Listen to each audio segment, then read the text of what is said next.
Pakistan penal code के section 318 पे बात करते हैं जो कि कत्ल ख़ता के बारे में बात करता है। तो सर मुझे बताएंगे सेक्शन 318 में क्या क्राइम होता है, क्या ऑफेंस होते हैं और इसकी क्या सज़ा होती है? देखें, जो कत्ल ख़ता है ये भी एक फॉर्म ऑफ काइंड ऑफ जो है वो मर्डर है। और इसके ऊपर जब हम देखते हैं तो इसके अंदर भी वही चीज़ें फिर से एक दफ़ा हम देखते हैं कि एक तो इंटेंशन होती है और दूसरी इसके अंदर आपका कोई ना कोई नेग्लिजेंट एक्ट होता है। आप कोई ना कोई ऐसी नेग्लिजेंसी करते हैं जिसकी वजह से ये एक्ट हुआ है और किसी ना किसी शख्स की जान इसकी वजह से खो गई है।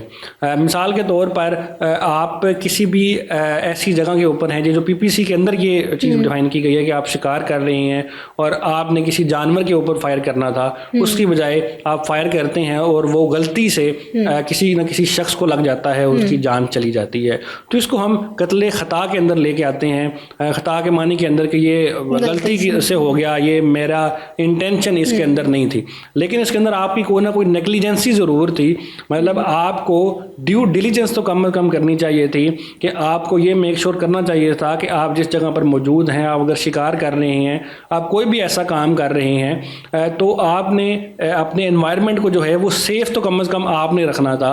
आप ऐसी जगह के ऊपर आपने फायर ही क्यों किया या आपने कोई भी ऐसा एक्ट क्यों किया, ये आपकी नेग्लिजेंसी शो करती है।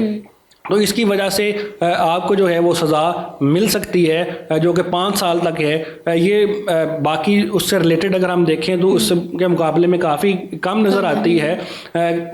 लेकिन इसके अंदर आप जब देखते हैं कि आपकी इंटेंशन भी तो नहीं थी किसी को मारने की, हाँ आपसे गलती ज़रूर हुई, आपकी नेग्लिजेंसी ज़रूर है, लेकिन इतनी बड़ी नेग्लिजेंसी नहीं है कि जिसकी आपको बहुत बड़ी जो है वो सज़ा मिले, डेथ या लाइफ इम्प्रिजनमेंट की तरफ बात जाए। तो ये 318 के अंदर कत्ल ख़ता को डिफ़ाइन किया गया है। रोकूंगी, ये जो शादियों पे हवाई फायरिंग वगैरह होती है और किसी की जान चली जाती है, तो ये इसी के अंदर आएगा? जी बिल्कुल इसी के अंदर आएगा।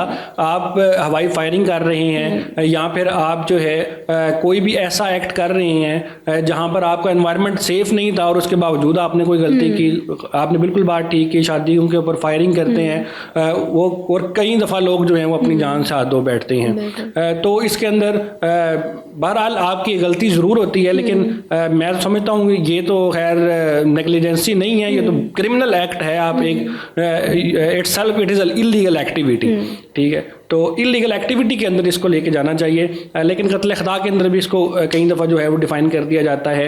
इसी तरीके से 319 के अंदर इसकी पनिशमेंट बताई गई है।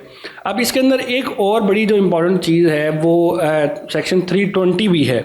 ये भी कत्ल ख़ता से रिलेटेड है, लेकिन ये स्पेसिफिकली जो है वो ड्राइविंग से रिलेटेड है। जब आप कोई ना कोई कार या मोटरसाइकिल वगैरह चला रहे होते हैं और आप ड्राइविंग कर रहे होते हैं, आपकी किसी से टक्कर हो जाती है, तो इसको हम कत्ल ख़ता के अंदर लेके आते हैं और उसका बाकायदा अलहदा से एक सेक्शन बनाया गया है 320, जिसकी सज़ा जो है तकरीबन 10 साल तक है। अच्छा, बहुत सारे लोगों का ये ख्याल होता है कि अब मैंने लाइसेंस बनवा लिया है, अब मैं एक आधा बंदा तो आराम से फड़का सकता हूँ, मुझे कोई मसले वाली बात नहीं है। तो ऐसा बिल्कुल नहीं होता।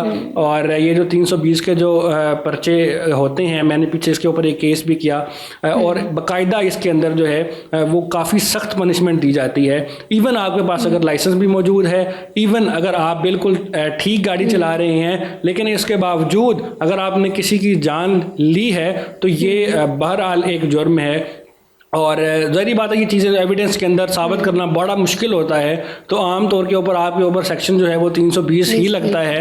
और जब आप उसकी FIR वगैरह देखते हैं तो वो हमेशा पुलिस यही लिखती है कि जी ये बिल्कुल गलत तरीके से गाड़ी चलाते हुए आ रहा था और उसने देखे बगैर जो है वो बंदे की जान ले ली। तो ये सेक्शन जो है बहुत ज़्यादा अप्लाई होता है कत्ल ख़ता की मद के अंदर, ख़ास तौर के ऊपर ड्राइविंग की मद के अंदर ये ज़्यादा इस्तेमाल होता है। और इसके अंदर सज़ा भी ज़्यादा जो है वो 10 साल तक है। आमतौर पर कत्ल ख़ता है तो वो 5 साल होगी, लेकिन ड्राइविंग के अंदर 10 साल होगी, क्योंकि आपके साथ एक सेंस ऑफ मैच्योरिटी भी अटैच्ड होता है। आप एक ड्राइविंग कर रहे हैं, ये आपका काम है कि आप सड़क पे चलने वाले लोगों की, दूसरे लोगों का ख्याल रखें और अपनी गाड़ी जो है वो बेहतर तरीके से चलाएं। इसमें सिर्फ पनिशमेंट 10 साल है, इसमें कोई फ़ाइन जी फ़ाइन भी हो जाता है, वो मैंने बताया है कि अगर आप जो है वो फ़ाइन की मद में जाएंगे तो वो फिर अलहदा से एक अर्श और दमान है। और इसी तरीके से दियत भी अगर आप लेना चाहते हैं तो वो भी आप इसके अंदर क्लेम कर सकते हैं।